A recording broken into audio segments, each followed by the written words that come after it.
우린 지난주까지 축복의 땅이라는 주제로 총 5번에 걸쳐서 말씀을 나눴습니다. 2022년 이민년을 새롭게 시작하는 우리 성도 여러분들의 삶에 특별히 하나님의 함께 하심이, 하나님의 축복하심이 필요하기 때문에 어려움의 때를 살고 있는 우리들에게, 불안의 때를 살고 있는 우리들에게 무엇보다도 하나님의 복되심이 필요하기 때문에 축복의 땅이라는 주제로 5번의 주의 날을 우리는 함께 예배했습니다. 오늘부터는 신앙 베이직이라는 주제로 신앙의 기본기에 관련하여서 또한 계속해서 주일날 말씀을 나눠보길 원합니다. 그 신앙의 베이직의 첫 번째 시간으로 저는 여러분에게 오늘 예배에 관하여서 첫 시간을 말씀드리고 싶습니다. 모든 교회에 공통적인 사역이 있다면요, 그것은 하나님을 예배하는 것입니다. 특별히 그 교회의 시기에 관계없이, 지역에 상관없이, 규모에 관계없이 여러 다양한 교파와 교회의 차이점에도 불구하고 교회의 한 가지 필수적이며 공통적인 모습은 매주의 날이 되면 하나님을 함께 예배한다라는 것입니다. 우리 한국교회는 주일날 이 오전 11시, 여러분이 지금 들어오고 있는 예배 시간이 어느 교회이든지 간에요, 어느 지역에 가든지 간에 그 예배 시간이 그 교회의 메인 예배 시간으로 다들 자리를 잡고 있습니다. 그래서 혹여라도 출타하는 일이 있어서 다른 지역의 다른 교회, 교파가 다르든 교단이 다르든 그런 교회를 출석한다고 하더라도 11시, 주일날 11시에 찾아가면 그곳에 교회 예배가 꼭 있다라는 것을 우리는 사실은 경험적으로 너무나 잘 알고 있습니다. 이러한 사실은 교회의 가장 핵심적이고 1차적인 존재의 이유, 교회의 가장 중요한 일이 주 예수 그리스도를 믿음으로 하나님 아버지를 예배하는 데에 있다라는 것을 우리에게 선명하게 나타내주고 있는 것이죠. 제가 근래에 자주 읽고 있는 그 저자 중에요, 윌리엄 윌리몬이라고 하는 목사님이 계십니다. 이분은 영미권에서 가장 영향력 있는 12명의 설교자 중에 한 분으로 이렇게 평가받고 있는 분인데, 그분이 예배에 관해서, 교회의 사역에 관해서 이렇게 정의를 했어요.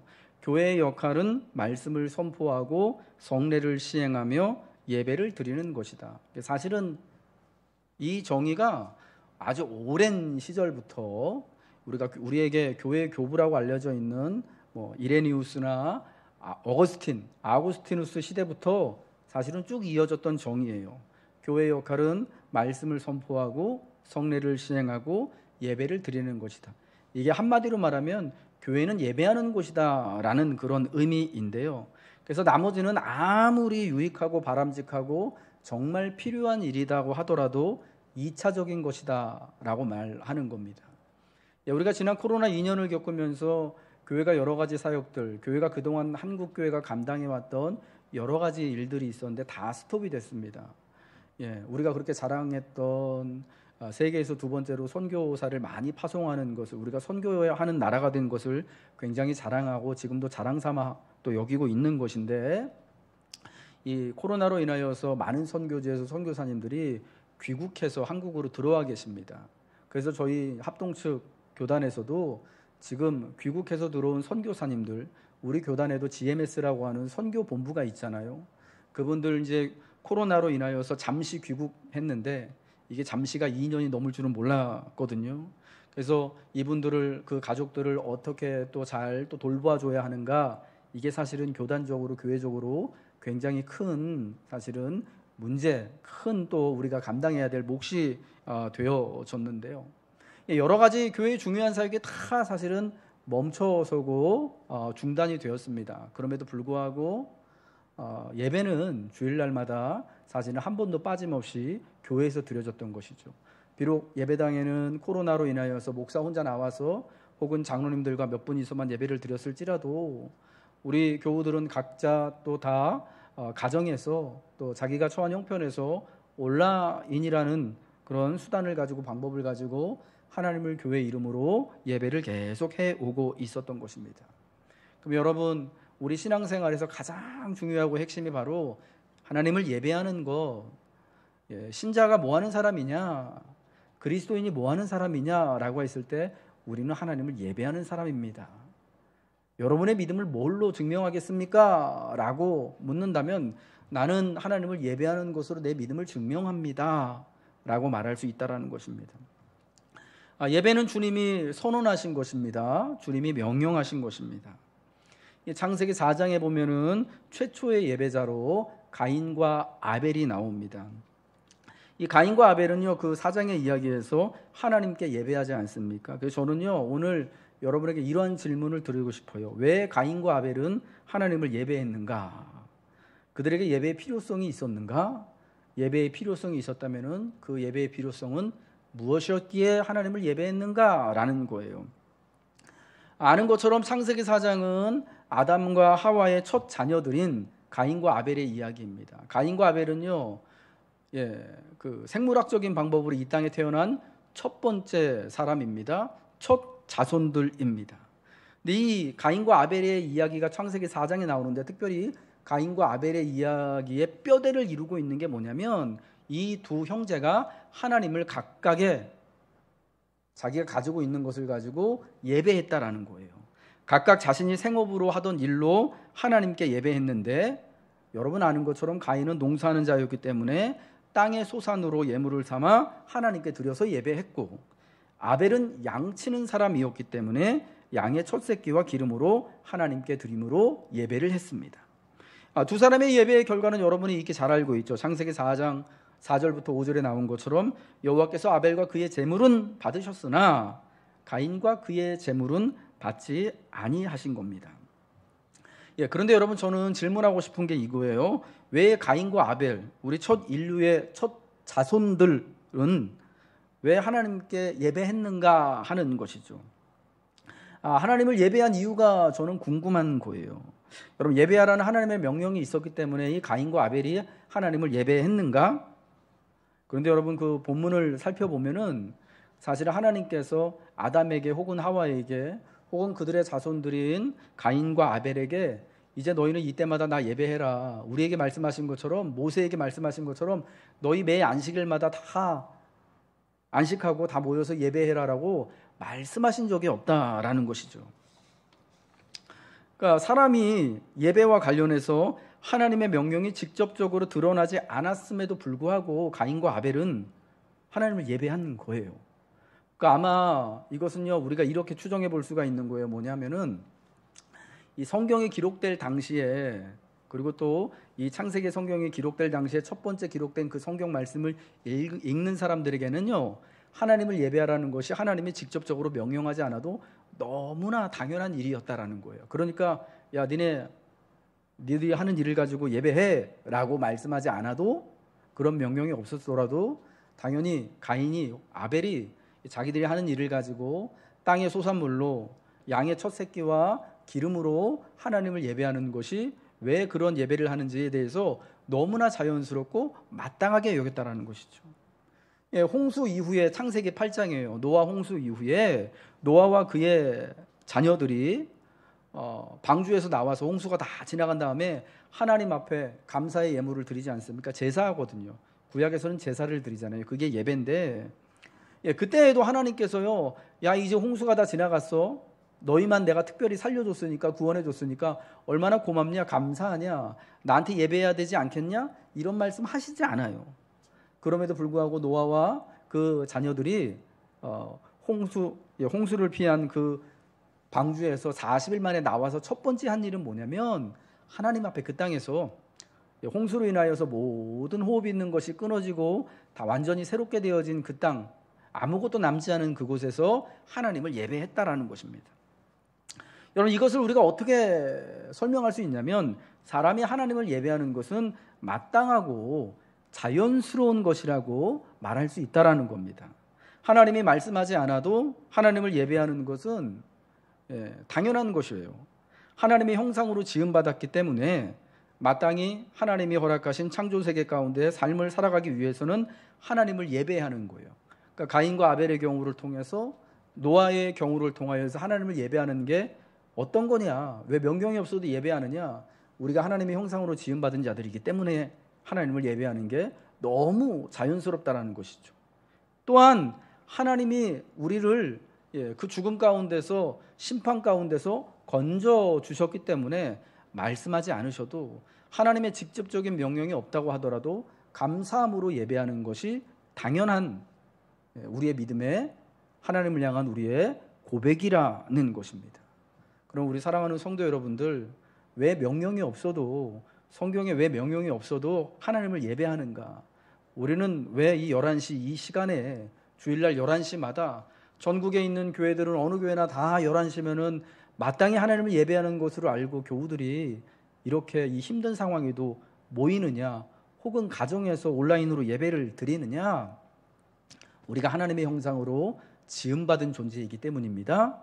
하나님이 그리스도 예수로 말미암아 여러분과 저를 구원해 주셨기 때문에 여러분, 우리는 이에 감사하여서 우리 안에 있는 하나님의 형상이 더욱더 영광스럽게 빛나도록, 또 우리 안의 구원이 더욱더 분명하여지고 선명하여지도록 우리는 하나님을 예배하는 것입니다.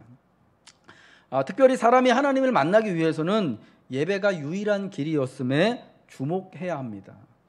하나님을 만나는 유일한 길이 바로 예배였던 것이에요. 아담과 하와는 원래 하나님이 그들을 위해 마련해 두신 에덴이라고 하는 동산에서 하나님과 함께 살아가도록 지음을 받았습니다. 특별한 하나님의 형상과 은총이 그들에게 있었죠. 그러나 선악을 알게 하는 나무의 실과를 먹지 말라는 하나님의 말씀을 어겨 여러분, 그 결과로 동산으로부터 쫓겨나게 됩니다. 이 동산으로부터 쫓겨났다라는 것은 더 이상 하나님과 함께 할 수 없다라는 거예요. 하나님과의 관계가 단절됐다라는 것이고, 그것을 성경은 죽음, 곧 사망이라고 말하는 것입니다. 더 이상 하나님이 계시는 동산에 가까이 할 수 없습니다. 하나님께서 에덴 동산 동쪽에 그룹들과 두루 도는 불칼을 두어 생명나무의 길을 지키게 하시고 사람들이 동산으로 들어오는 출입을 금하셨기 때문이죠. 그러므로 동산에서 쫓겨난 사람이 하나님을 만날 길이 없는 거예요. 찾아뵐 수가 없는데 유일하게 하나님을 만나고 하나님과 함께 할 수 있는 기회가 바로 여호와 하나님을 예배하는 것이었습니다. 아담이, 그리고 아벨과 가인이, 그리고 셋이 하나님을 예배할 때면 하나님이요 영으로서 그 자리에 함께 하셔서 끊어진 그들의 관계가 죄로 인하여서 떠나가셨던 하나님이 잠시이지만 그들과 함께 하는 은혜를 누리게 되었던 것이죠. 그래서 가인과 아벨은 땅의 소산과 양의 첫 새끼와 기름으로 하나님을 예배한 것이에요. 예배만이 하나님께 나아갈 수 있는 유일한 길, 유일한 시간이었기 때문이죠. 지금도 죄 많은 사람이 영원하시고 거룩하신 하나님을 만날 수 있는 방법, 그 만나는 유일한 시간은 우리의 대속자 되신 예수 그리스도를 통해 예수님의 이름으로 하나님을 예배하는 것입니다. 예배를 통해 우리는 하나님을 만나 뵙게 되고요, 하나님의 임재로 들어가며 하나님이 내 인생에 동행하고 계심을 깨닫게 되고, 원래 창조의 목적대로 하나님의 형상대로 지음받은 존재로서 하나님과 연합하는, 하나님과 동행하고 함께하는 은혜를 누리게 되는 것입니다. 사랑하는 성도 여러분들, 오늘 우리가 이 땅에서도 매 순간 사실은 하나님이 우리 안에 부어주신 예수의 영인 성령을 인하여서 함께 하시지만, 여러분 살면서 그것을 내가 경험하고 진짜 하나님이 나와 함께 하신다라는 것을 매 순간순간 느끼기가 여러분 얼마나 어렵습니까? 그러한 것을 사실은 시각적으로, 장소적으로 우리에게 경험하게 하고 고백하게 하는 것이 바로 이 주의 날 예배임을 믿으시기 바랍니다. 그리고 예배함을 통하여서 내가 거룩하신 하나님 앞에 나아가고 하나님을 만나 배우는 은혜가 있음을 여러분 깨달으시고, 우리가 매 예배가, 특별히 우리 주의 날의 예배가 우리에게 이 하나님의 형상을 회복하고 하나님 앞에 구원을 인하여서 감사하는, 그래서 하나님이 이 땅에서 노아 홍수 이후에 노아에게 말씀하신 것처럼 생육하고 번성하는 복을 주시는 은혜의 시간 삼으시길 주님의 이름으로 축복드립니다. 오늘 23절의 말씀에서 예수님은요 예배에 관해 선언하십니다. 우리 같이 한번 읽도록 하겠습니다. 본문 23절 말씀입니다. 시작. 하나님은 영이시니 예배하는 자가 영과 진리로 예배할지니라. 오늘 본문 요한복음 4장은 예배와 관련하여서 특별히 우리가 본 본문은 예배와 관련한 주님의 선언의 말씀이에요. 명령이라고 할 수가 있죠. 하나님은 영이시기 때문에 예배하는 자가 영과 진리로 예배할지니라. 예배에 대한 선언이며 예배에 대한 명령입니다. 그런데 이 예배에 대한 하나님의 명령은요, 언제 성경을 보니까 처음 주어지냐면 모세의 시대, 그러니까 출애굽한 이스라엘 백성들에게 처음 주어집니다. 안식일과 관련하여서, 그리고 여호와의 절기들과 관련하여서 너희 모든 백성들은 안식일날 쉼을 갖고 특별히 하나님 앞에 예배할 것을, 매 1년에 3차례 절기마다 함께 모여서 하나님을 경배할 것을 명령하셨습니다. 그리고 그때부터 이 명령을 따라서 사실은 그 이전에도 예배를 했지만 이 주어진 명령이 있은 이후부터 매 안식일마다, 우리 신약에는 매 주의 날, 안식 후 첫날, 예수님이 부활하신 날을 기념하여서 우리가 모여 예배를 드리게 되는 것입니다. 그래서 예수님도요, 이 예배에 대하여서 분명한 선언을, 하나님은 영이시기 때문에 예배하는 자가 영과 진리로, 성령과 진리의 말씀 안에서 하나님의 뜻 가운데서, 그러니까 우리 방식대로가 아니라, 내가 원하는 대로가 아니라 하나님의 법과 식대로 하나님의 인도하심을 따라 예배할 것을 말씀을 하시는 것입니다. 반드시 영과 진리로 영이신 하나님을 예배하라는 것입니다. 그리하여서 우리는 예수님의 이 선언, 예배에 대한 선언과 예배에 대한 명령을 따라서 영과 진리 안에서 하나님을 예배하기로 힘쓰고 수고하는 것입니다. 그래서 여러분, 예배는요, 하나님 앞에 우리 자신을 드리는 것이고요, 하나님 편에서는 우리 자신을 받으시는 것입니다. 다시 창세기 4장으로 돌아가서요, 예배가 하나님께 드리는 것이다, 하나님 편에서는 우리의 드림을 받으시는 것이다 라는 것을 분명히 알게 되는 것이 가인과 아벨의 예배입니다. 가인이 땅의 소산물로 하나님께 예배를 드립니다. 또 아벨이 또 양의 첫 새끼와 그 기름으로 하나님께 예배를 드리는데, 거기에 어떻게 표현을 하냐면은, 가인과 그의 제물은 받지 않으시고 아벨과 그의 제물은 받으셨다라고 말씀하고 있습니다.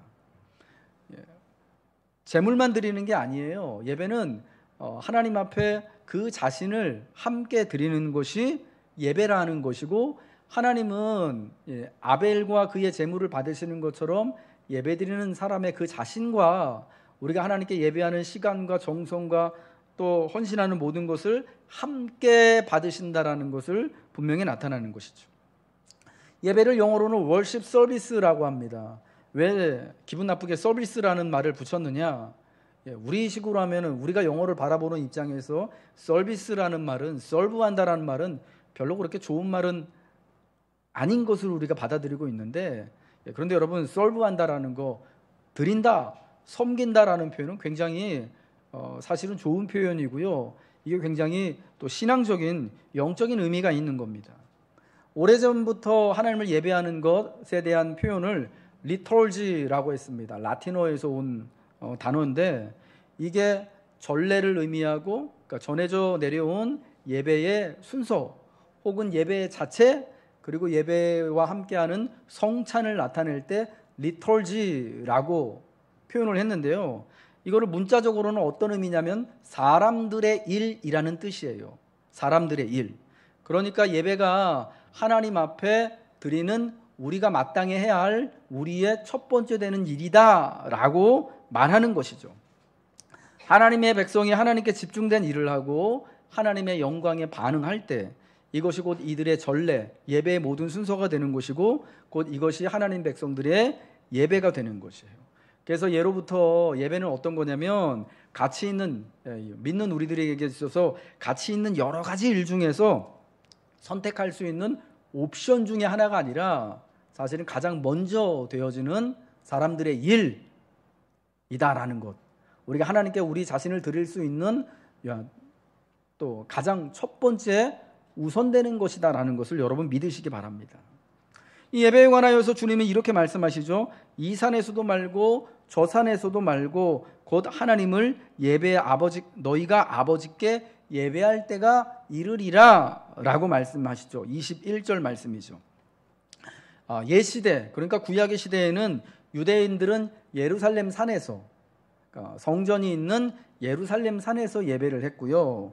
사마리아인들은 사마리아에 위치한 그리심 산에서 예배했습니다. 근데 여러분, 이 말이 유대인들은 무조건 안식일마다 예루살렘 성전에 모여서 예배했고, 사마리아 사람들은 그리심 산에 또 성전, 예루살렘 성전처럼 그리심 산에도요 성전이 있었어요. 사마리아인들이, 쫓겨난 사람들이 지은 성전이 있었는데, 여러분, 거기서만 모여서 예배드렸다는 게 아니라 이 두 장소가, 예루살렘과 그리심 산이, 예루살렘에 있는 그 산과 또 사마리아에 있는 그리심 산이 오랜 동안 하나님을 예배하는 대표적인 장소였다라는 거예요.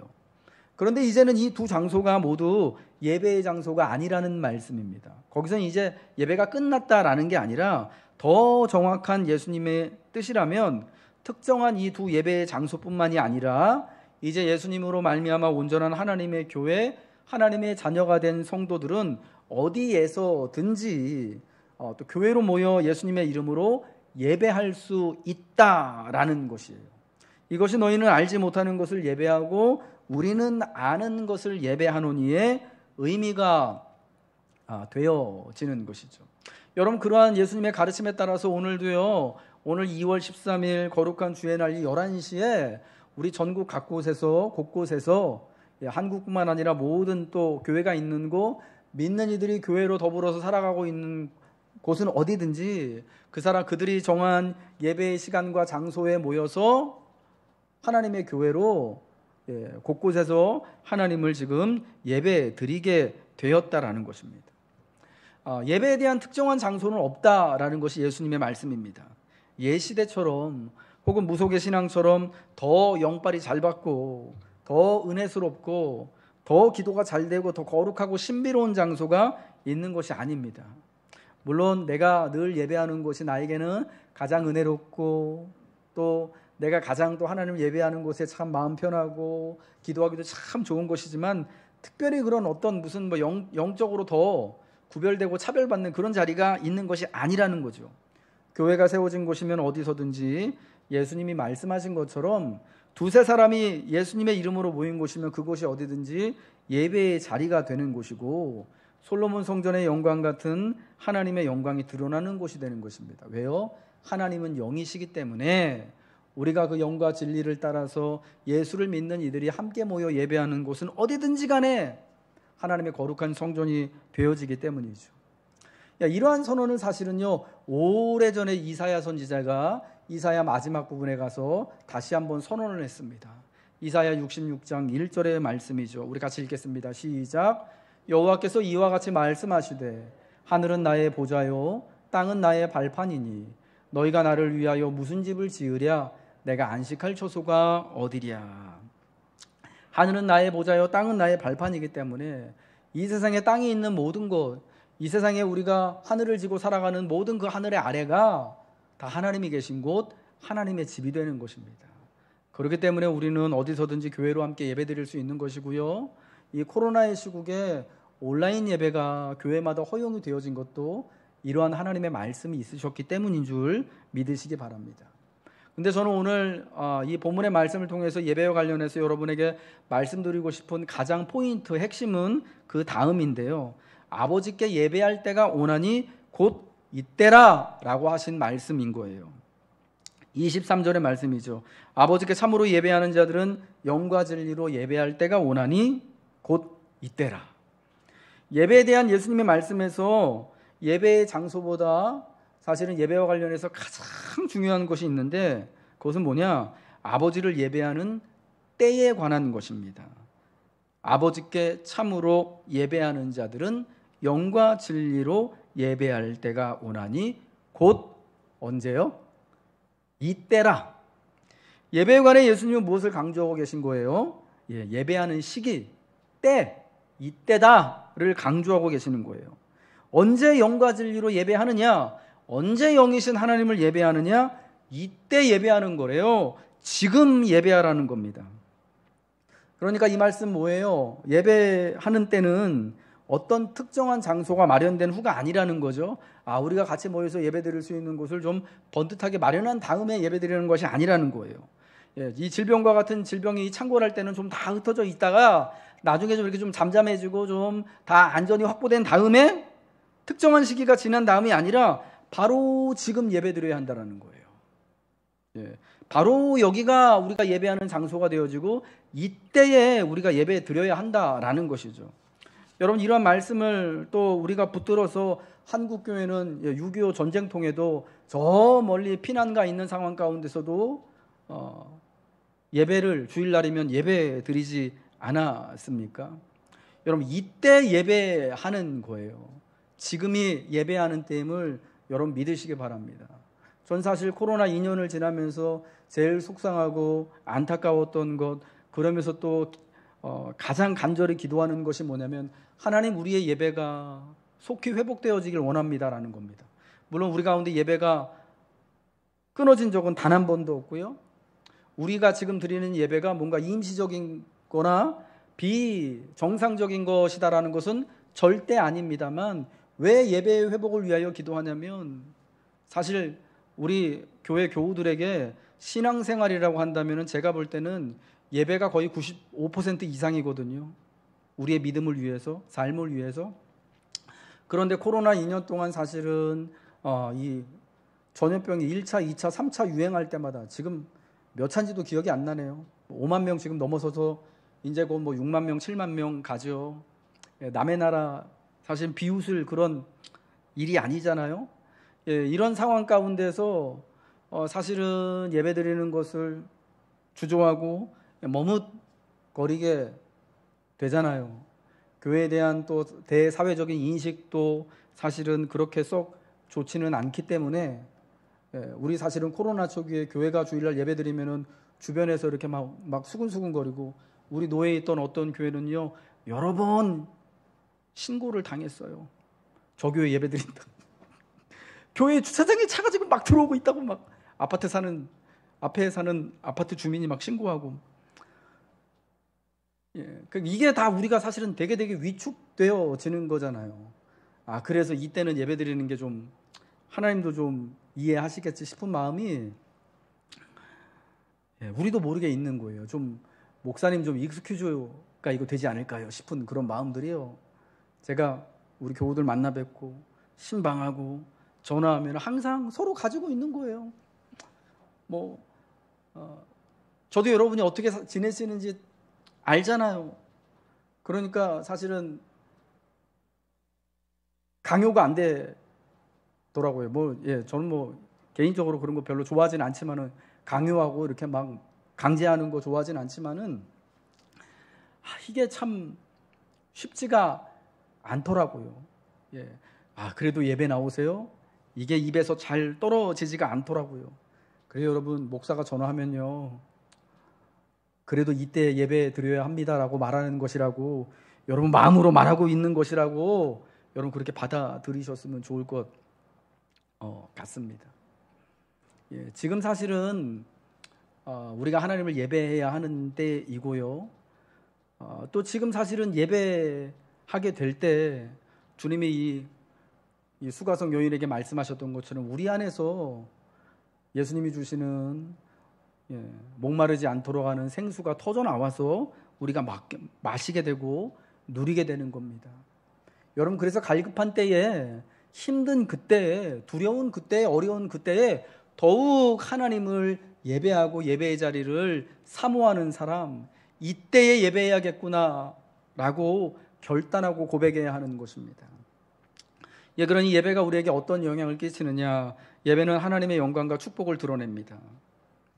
하나님과의 만남은 하나님의 영광을 드러냅니다. 드러나는 영광과 선포되는 말씀은 예배하는 이들에게 하나님만이 허락하시는 축복을 가져다 주죠. 이 계시록이 나타내는 마지막 때는 하나님의 영광이 온 우주 만물 가운데 충만하게 드러나는 시기입니다. 그런데 이 하나님의 영광이 온 만물에 충만히 드러나는 이때, 만물이 새롭게 되는 그때에 구원받은 하나님의 자녀들이 유일하게 하는 일이 뭐냐? 하늘의 천군과 천사와 더불어서 유일하게 하는 일이 뭐냐? 하나님 아버지와 어린 양 예수님을 경배하며 영광을 돌리는 거예요. 그것이 계시록 4장에 5장에 마지막 장인 22장에 연속해서 반복적으로 나오는 거죠. 하나님의 영광과 예배가 함께하며 마지막 만물이 새로워지는 때는 이렇듯 온 세상의 모든 만물들이 다 하나님을 예배하는 때라는 것이죠. 여러분, 그러므로 오늘 우리는 이때에 모여서 예배하는 것을 통하여서 우리 가운데 하나님의 영광이 회복되어지기를, 만물이 새롭게 되어지기를, 그리하여 우리에게 허락하신 하나님의 영상이 온전히 그 형상이 드러나기를 기대하고 또 사모하며 하나님을 예배하시길 부탁드립니다.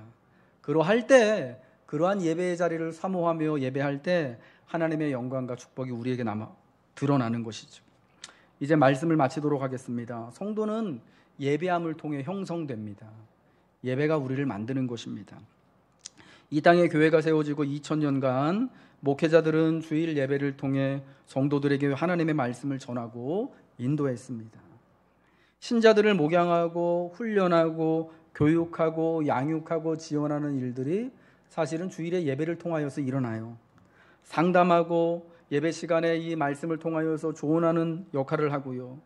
또한 한 주간 동안을 일상에서 살아가도록 또 잘 준비시키고 우리 자녀들 다음 세대의 신앙을 물려주는 일을 주일의 예배를 통하여서 하였습니다. 대다수 교회들과 목회자들에게 그리고 성도들에게 주일의 예배는 여전히 함께하는 삶의 기본적이고 가장 유망한 신앙의 자산인 것입니다. 그러면 사랑하는 성도 여러분, 믿는 자는, 신앙인은 예배하는 사람이라는 것을 기억하시며 하나님의 형상이 우리 안에 온전히 회복되어지기를, 그래야 해서 하나님 안에서 우리가 모든 만물이 새로워짐을 누리고, 특별히 홍수 이후에 노아와 그의 가족들에게 하나님이 축복하신 것처럼 이 땅에 충만하고 번성하는, 생육하고 번성하는 놀라운 축복의 은혜가 하나님을 이때에 예배함으로 누리시길 주님의 이름으로 축복합니다.